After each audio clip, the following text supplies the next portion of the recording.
Hello, everybody, and welcome to the Eureka Effect. We are your hosts. My name is Courtney. And my name is Hannah. And today we are going to be discussing... Nothing in particular. I think maybe our hiatus. And also the fact that we are doing one of our first visual podcasts in a while. I think we did our first two this way. Mm-hmm. And then we kind of fell off with it. Yeah. Well, it is way more complicated than what you would think, especially trying to sync up. Like, we have our...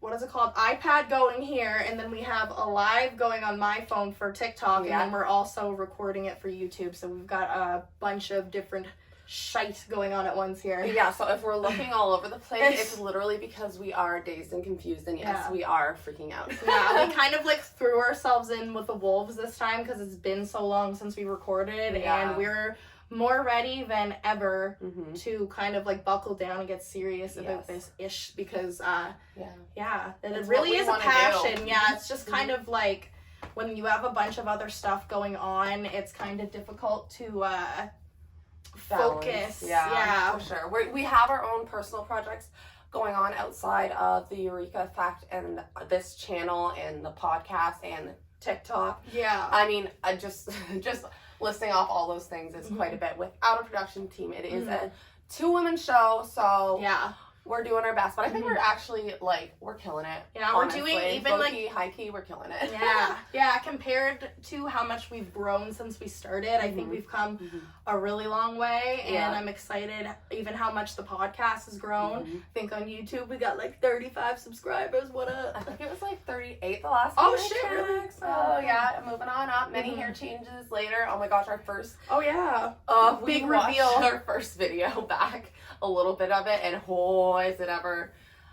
is it ever weird? Talk about dissociation. Watching yourself on camera, honestly, when you're not used to it. Oh my gosh, it seems like it was two different people. Like, even we both lost hella weight in that time frame, and like just the comfortability on camera. And I think our voice, like, we're sure of our message. We know we want to help people. When we first started Eureka, we knew we wanted to reach people, but I don't think we knew what we wanted the conversation to look like. And now I think that we have, I don't know, sort of a platform, and we have a direction that we're going, which I mean, I'm so proud of us because I look back on my vision board and I have career. Like, I literally just wanted to figure out what I wanted to do because I had no idea. Like, I knew aspects of what I wanted my life to look like, but I think, like, with TikTok and YouTube, and there's so many things that we didn't grow up with as kids that it's obvious. How could you know what you wanted to do until you were faced with it? And I think that's probably true for a lot of people, artists, creatives, people who don't fit into the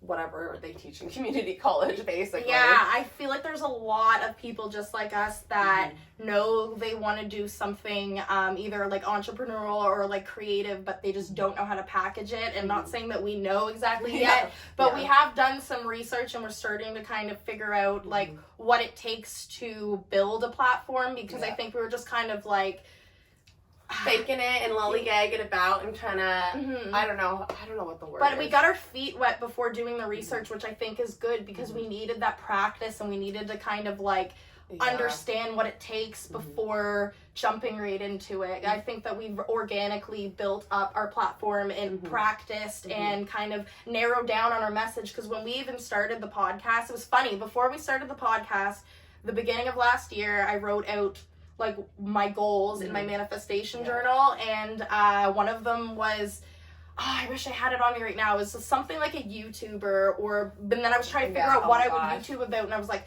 travel, ? And I was trying to figure it out, and like fast forward a year and some later, and here we are, and I'm doing travel, a little bit of everything, because we have like our NB exploration videos, we have the podcast, we have some more targeted subjects that we talk about every so often.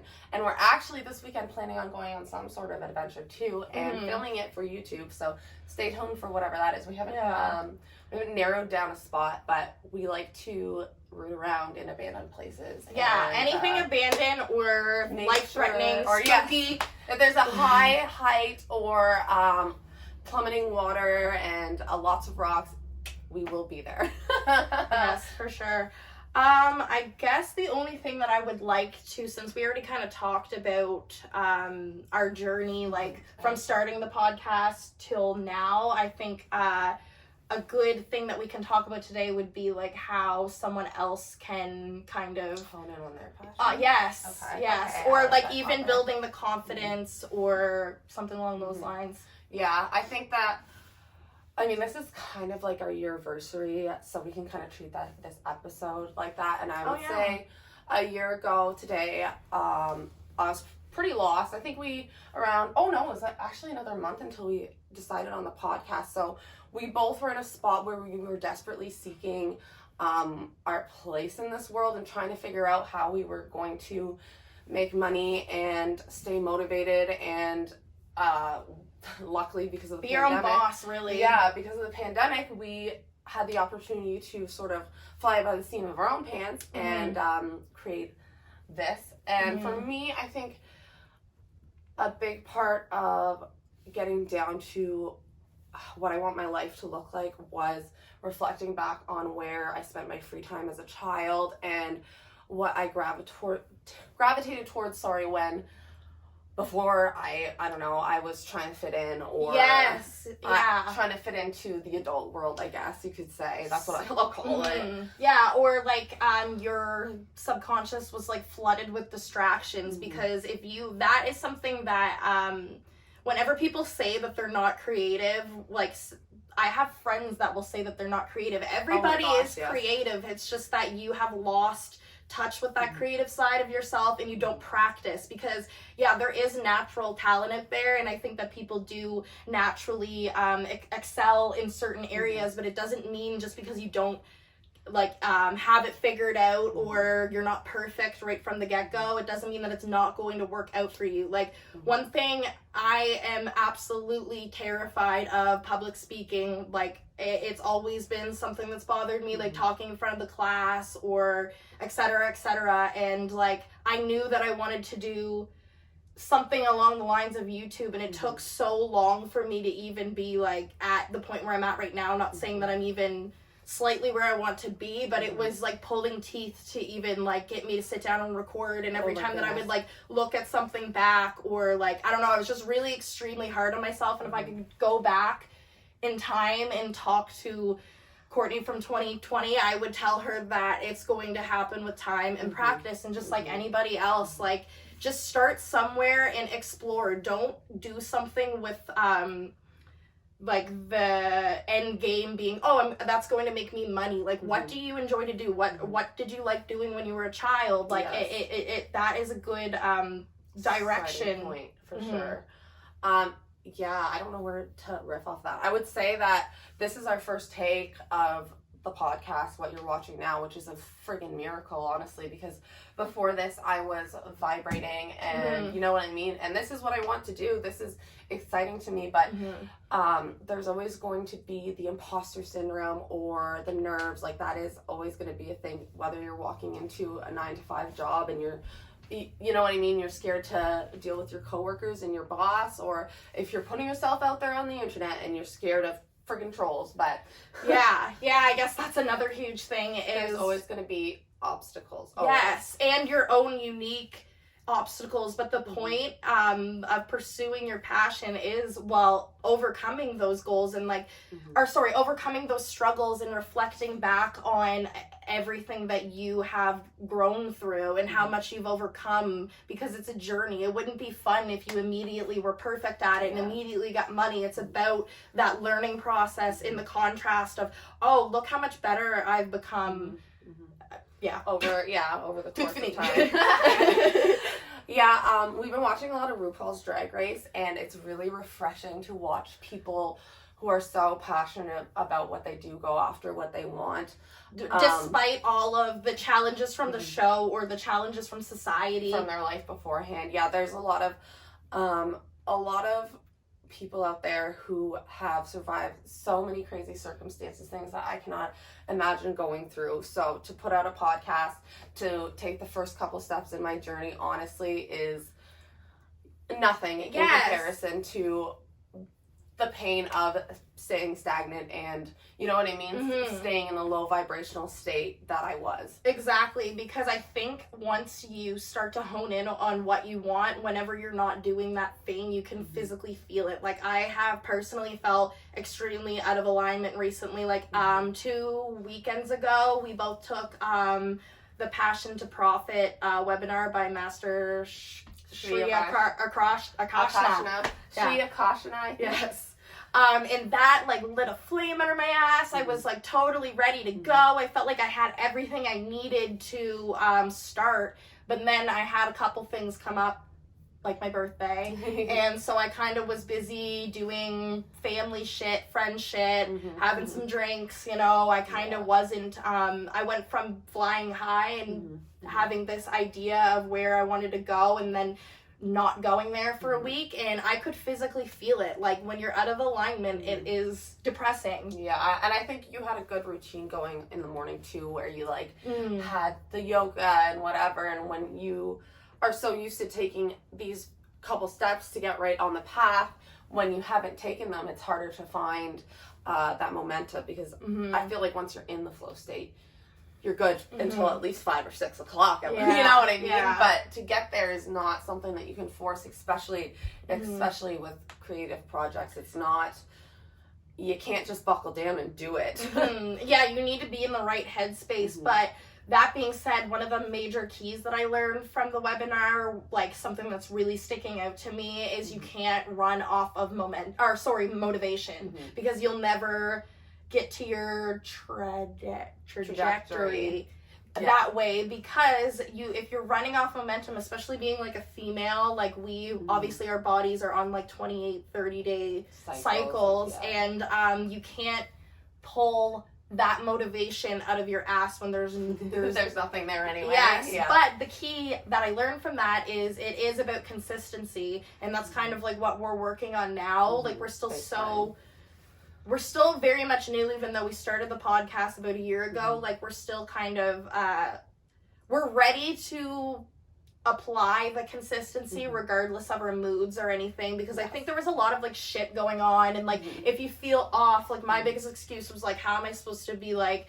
motivating or, like, inspiring when I feel like a bag of shit? But it's kind of, like, it's pushing beyond that and trusting myself, and kind of like going there, and even if it's not, I gave it my 100%, and even if it isn't up to par in my brain, at least I did it and stayed in the flow, stayed in the consistency, stayed in the momentum of building what I want to build. I think too, I would like to push myself to be on camera when I am having a bad day, because I think that's going to be helpful for a lot of people. I think that YouTube was very toxic positivity for a long time, and it kind of broke down, and you've seen a lot of YouTubers post their little truth videos and crying camera and stuff like that, and I don't want us to get to a point where we're feeling like we are faking it on camera. Like, that's not what this is for, you know what I mean? I'm not trying to put on a show. I genuinely just want to sit down, have a genuine conversation, hear back what people think of what I have to say, and hopefully move forward to a better all of us by working on myself. And I think for me, a big part of working on myself is going to be being more vulnerable when I am not having a good day, and turning it into something positive. Yeah. I think that's being genuine and staying true to yourself. It isn't about, like, so our message, or like basically our whole like shtick is like two girls just sitting down and having a conversation, and it is like spirituality, law of attraction, self-development geared, but like that isn't always sunshine and rainbows. And I think it wouldn't be a bad idea for us to just capitalize on, or I don't want to use that word, that's bad. Oh my god. Like us to like use our down moments as like a way to teach others or incorporate it, because it is real life. It isn't like it's not like we're building a brand from you know what I mean, those low points for sure too, like music, visual art. So why can't we make a YouTube video or something out of our own experiences? I think that is the whole point of us even being on this earth in 2021 at the very least. Like, that may shift down the line. I don't think we're gonna be little amateur YouTubers forever. Like, we have plenty of things in our wheelhouse, but that's definitely something that we want to focus on and work on with you guys. So, you know, bear with us. Yeah. I guess with that we could take a little is it Sponsorship break? Yeah, sponsorship break. Yeah, it sounds with that time. So we will catch you guys in a moment. All right, thank you so much, Past Hannah and Past Courtney, for that awesome sponsorship read. Speaking of reading, we've actually been watching a lot of RuPaul's Drag Race, and that's a little slang for throwing shade. That's slang for something else too. I'm so sorry to anyone who doesn't know. Yeah. That's all that we've watched in the past couple days. So that's why when we took our little break, 72 hours. we were like, okay, well, what should we talk about? And we decided on RuPaul's Drag Race for one reason and one reason alone, and it is because it is some inspiring ass shit. Like, I know that it might seem like it's all like a bunch of drama, catty filled, like, no, but honestly, even though like my subconscious is full of nothing but sassy gay men, I love it. Like, I feel like I've internalized it and I've become more confident and more fierce, and like not only like their attitude but like their stories are just so inspiring. And like, I don't know, I think that with anything in pop culture, like, I think that there's like a stigma around enjoying it, but if you have the right sort of like mind state, like, you can learn and take from it. Like, I'm processing anything, really. I would like to say that drag is special to me because one of the first clubs I ever went to was a gay bar, and this was right after I sort of left the church and was very closeted. So I've always loved the idea of drag queens because they're just up there being themselves and being their authentic self, like, till the cows come home. You can't hold a candle to them, like, and that was so inspiring to me as a little 21-year-old, like, very closeted, like, conservative thinking, like, couldn't even show a shoulder. Like, that was so, I don't know, monumental to me, especially because also I was secretly a little bit gay, and I hated myself for it, and that was one of the points where I really turned a corner and accepted that not only is gay okay, because I was literally taught that that is not, like, you are going to hell for looking at a girl, that it is something that you can celebrate and be proud of, and there's actually a deep culture, and there is a awesome community, and I don't know, it's just a really great environment. So I have a very special connection with drag, which is crazy because I only started watching Drag Race like a few years ago, but oh my gosh, my story is nothing compared to a lot of these guys. Honestly, is insane, especially the older episodes. I can't believe that I cannot believe that we have come so far in such a short amount of time. Truly, even you can see the progression in like the attitudes of the girls who come on from the beginning. A lot of their families don't accept who they were, and in the end, in season 12, there's a lot of girls who their parents bought their first drag outfits, and they're at every show, and oh my gosh, how far we've come is just crazy. It's an awesome illustration of our consciousness rapidly sort of downloading. And even another thing that we noticed was the earlier seasons, like the clapbacks and like their disses like are nasty, like very, very nasty. Like, they're making fun of race, they're making fun of weight, like the things that they're saying like nowadays would not would be deemed very inappropriate. And this show's only been on since like 2009, so that's 11 years. Like, the amount of progression that we've had, because it seems like that was like a distant past that we lived in, but like it's been so PC, like psychoness for so long that like I'm surprised that it was just not too long ago that things were awfully the opposite. I mean, I think that there's been a huge shift in television, obviously not just like the drag world, but a lot of competition shows back in the day were ruthless, and they were setting people up for failure. Like, American Idol was really like they were really shady. They would tell these awful singers that, you know what, they're gonna love you, like, go out and do your best, because they wanted to get that reaction on camera from the judges, and like It was just all very, like... tomfoolery. Yeah, Hollywood was Hollywood, man, back then. Well, I feel like it still is like that. Even, like, Dr. Phil. Like, all you're doing is taking a story and exploiting it for everyone at home to laugh at you. But the people that are signing up for that know what they're getting out of it because they want clout. That's really what it's all about. Maybe this is my shot. Like, I don't know if a lot of people know this, but even, like, reality TV shows, like, someone like Trisha Paytas, like, she's been on a bunch of different reality TV shows because she was trying to get famous. There's many other, like, a lot of people, like, that's what they're doing. Category. It's a way to get noticed, essentially, and, like, that, so take it with a grain of salt whenever you're watching, like... anything. Yeah, truly. like, TLC, all of that bullshit. That's what I love about the age of information, and thank God we have TikTok where you can post someone and 20 people can see it 5 seconds later, so that we can sort of get back to our authenticity and be person to person instead of company to person, which I feel like entertainment has been, like, I don't know, pretty propaganda-esque for the past ever since it started. So yeah, and even like recently, like with Instagram, for example, like I feel like Instagram was a platform that made everyone feel uncomfortable. It made them feel like they weren't good enough. Everything was like based out of like shallow like looks, obviously, because it's a photo app. Well, and, like, I don't know, there was no authenticity, like, ever. Like, if it might be even, like, your stories that you're setting up, like, it was just all fake, and the whole thing was based off of posing or fucking flexing for one another and creating a fake life for others to fucking bow down to, I suppose, or, like, to impress other people. But I feel like TikTok is completely different because you're seeing that, like, raw,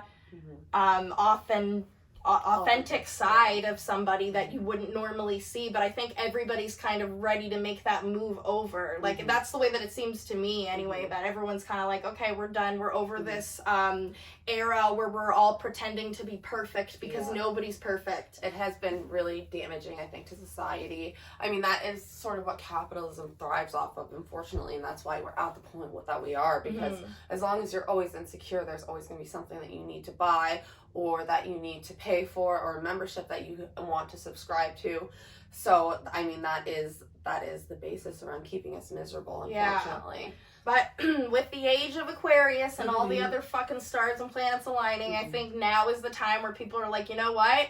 No, that's why we're so thirsty for authenticity. Like, whether you know it or not, even before even this move into gravitating towards authentic people, like, you like people that are confident and that are themselves. It doesn't matter what they look like, but everyone has respect for people that come off as confident, and that is just the matter of the fact. When you can smell someone's insecurities, and that's why you can hide behind Instagram, but you can't hide behind TikTok. Like, no, for sure. I mean, the more face to face it is, the less masking you can do, really. Yeah, and I don't even think that that's what the market wants anymore. Like, people are just done with it. Like, I don't know when it happened, but I even feel like Instagram's not as, like, anymore. Like, it's very... relatability or relatability culture, you know what I mean? Like, the memes of, like, oh, I do this, and everyone's like, oh my god, I do that. It's like,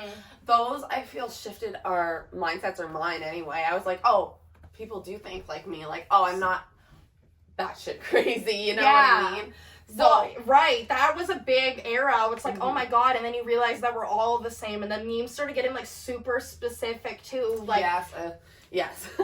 I mean, they still are, but that's another story. I don't want to talk about the AI in our phones. Yeah, really though. We've done that enough episodes, I feel. I just, I feel like this time and place is exactly, like, what we needed. Like, we needed this change, because I think everybody, like, all the memes were all about being depressed and fat and drinking all the time. Or, well, maybe yours weren't, but ours were. But no, I've seen even memes saying that, and I think everyone's like, okay, like, let's stop identifying with this. There's obviously, like, across the board depression and self-hatred of today's society, but thankfully I think with spirituality and, like, law of attraction becoming more mainstream, I think that people are starting to realize that there's more to life, and just, like, drowning your sorrows and then making a self-deprecating joke about it to get you through the day. I recently went and unfollowed all my meme pages, like every single one, and I only have inspirational quotes on there because like part of me gets a little mad when I see something that's self-deprecating and I see a bunch of people liking it and saying, oh my gosh, that's so me. It's like, you literally choose who you are. Don't identify with that. I mean, and you know what? It's fine. Maybe you do identify with it right now, but like those memes that are like, I used to do it all the time, and it's self-deprecating, like putting yourself down, and it's shame-based. Like, and you have to laugh, like laughing at it is basically like a coping mechanism for it, but like, I don't think that anyone is, I don't know, I guess I can't speak for everyone, but like when you're sharing a meme that's about being depressed and fat and you're saying and lonely, like this is so me, I would hope to think that that's not what you're striving for. So essentially like what you're basically saying is stop making that your story, stop identifying with that. If you put it out there, it will come back to you. That is unfortunately or fortunately the way things work. So the more you say, oh, I have bad luck, the more you continue to repeat those things to yourself, the more you're gonna point them out in your real life. Like if you stub your toe, it's a big deal. It always happens to me. See, when you create a story, like I used to always say that I have bad luck. Before Law of Attraction, I would always say that, and people around me would agree. Like I had shit happen to me all the time, and when one bad thing happened, another and another and another, that is Law of Attraction. That is the only reason why all of these bad things are happening to me is because that's all I'm accounting for, and that is where my focus is on, is how shitty my life is. And that's what was reflected back to me was, oh, your life is shit. Until you make the decision to be like, okay, my life isn't shit, and I want to make my life into something, and I'm worth something. And it was a long process, like since the start of my spiritual awakening to now. Like there was a huge portion of it where I was missing the confidence, and once I started to feel more confident and like actually put the work in to tell myself a different story and catch myself when I'm being negative on myself, like it takes a while, but I've seen the effects 110%. Like it doesn't, you just have to hold on and don't give up as soon as like things stop going your way. Your brain is used to a certain pattern. And whatever story you're telling itself and whatever reality that you're living in, it's not going to happen. I mean, maybe for some, but it doesn't typically happen overnight, especially if you have like a lot of childhood trauma or like things that you've been through when you were younger, a lot of bad programming, I suppose. Like it's going to take work before you start seeing the results, but you need to start with the story that you're telling yourself. Like that's where it all begins. And I feel like I'm super sensitive now too when I hear other people like say something that I know is just an ill worded thought. Like there is always another way to look at things no matter what. I mean, obviously sometimes it's harder than others, but and that's why it's good to share too, because other people can catch you and call you out on your shit when you're being too hard on yourself, which I think, I mean, I definitely am. I have people tell me that all the time, and it's humbling almost when you hear it out of someone's mouth, because you're like, oh my gosh, like truly a lot of the things I say about myself or to myself in my head, I would never ever say about anyone else. So the fact that I say them to myself is like, hello. Obviously, that's not serving me. So affirmations and meditation and all that stuff have really helped me to target those intrusive thoughts and tell them exactly where to go. Honestly, my confidence, I mean, it fluctuates a lot from day to day. Thanks, BPD. But my confidence overall is at an all-time high, 110%, without a doubt. Because it isn't just like a part of it is like mindfulness and like realizing when you're thinking these bad thoughts and being able to not identify with them. Like, or sorry, I don't know if I worded that right. I guess like kind of redirect your focus, like when you notice yourself thinking badly and kind of playing devil's advocate with yourself. But that type of stuff I don't really think happens overnight. I really think that meditating and listening to affirmations is like a really important part of reprogramming the thoughts inside of your head. Like you need to be nicer to yourself by default. You are not your thoughts. You are not your thoughts. You are not your thoughts. The first time I ever heard that, man, I did not understand what that meant. But No. truly, the thoughts that go through your head, you can choose to take or leave them. And as soon as you let them go and say, thanks for showing up, but no thank you, you're going to excel and things are going to be so much easier moving forward. Truly. I think that's like one of the major keys to life is letting go. And I feel like that's such a cliche, but it is a cliche because we seem to not want to listen to that advice. Well, it's like a life lesson that sounds like it is a little like woo-hoo, or maybe it doesn't have any grounding in reality, but like it like letting go is literally the key to happiness, is not having expectations, not holding on to expectations. Like obviously you want to raise the bar high and aim high, but don't get attached to the outcome of anything either, because that's a really that is a toxic trait that a lot of us have, and that's why I think we're stuck in these loops of like misery, is because we're so used to things not going our way, but it's because we're so close-minded onto the one thing the way that we want it to happen, instead of letting the universe work its magic and bring it to you in divine timing. You want it right now and you want it when you want it, but maybe there's other aspects of your healing that needs to go on before you're able to receive it. So it's kind of like keeping staying positive and managing your expectations and putting in the work to also rewire your brain and build confidence, because confidence and self-love is literally the basis of everything. If you don't have self-love, then you can't. If you don't love yourself, how the hell you gonna love somebody else? Can I get an amen? That was good. That was RuPaul reference for those of you that don't know. Hi, Dad. Yeah, I don't really know where I was going with that. Oh, loving yourself. It is like literally another cliche, but like, dude, once you stop calling yourself fat and gross every day, you will lose the weight. You will lose the weight. I promise you. I have done barely anything. In 2018, I went to the gym for fucking hours a day and worked my ass off and starved myself and counted my calories, and I still called myself fat. I'm probably about the same size as I am now, but like I hated myself no matter, even when I gained weight, I literally loathed myself. I couldn't even look at myself in the mirror. I wouldn't take full body pictures.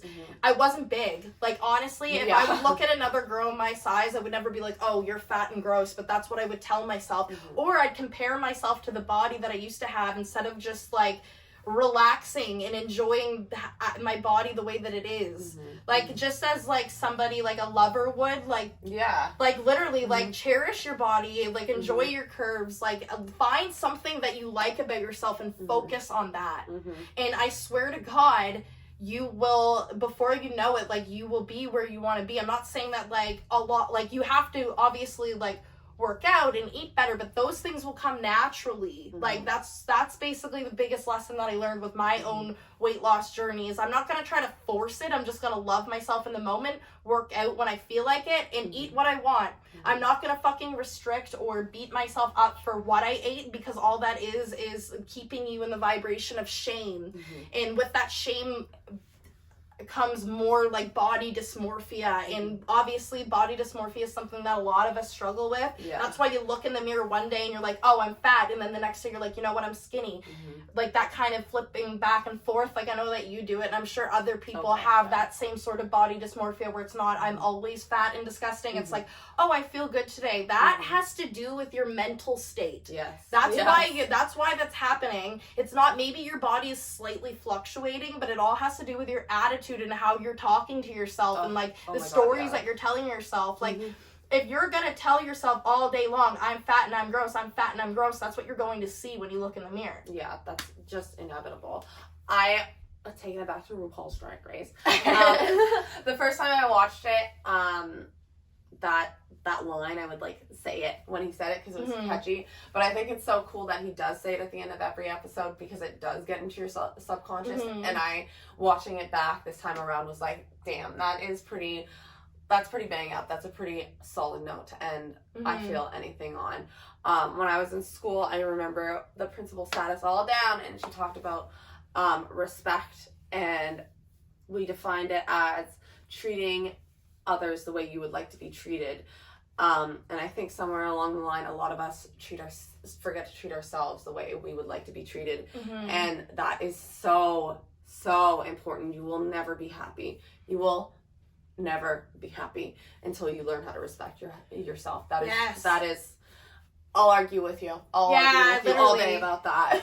Literally, like, maybe you will have fleeting bouts of happiness, but you will never stay consistently happy without that self-love component. Yeah. Yes. Yeah. Yes. Definitely. Okay, well, on that now, are we gonna end it like RuPaul or no? What are we at here? Should we wrap it up? Let me see. I think we had 15 minutes on the first round, and sorry, bear with us here. oh no, I don't think it's recording. Oh, motherfucker! Are you Did kidding it me? stop? This is why we need a production team. Oh, This might be a YouTube only podcast. we don't even have like fucking viewers either. Well, whoever was there, I hope you enjoyed the fucking show because it was a once in a lifetime. Yeah, seriously. No, I think we should make this a YouTube exclusive secret episode. Okay. And maybe allude to it on our next one, which we'll definitely make sure we're recording our audio next time. Yeah. Wow. Okay, well, I guess on that note, if you can't love yourself, how the hell you gonna love somebody else? Can I get an amen? Amen. And dance. Should we edit CoverGirl in? Bye, guys.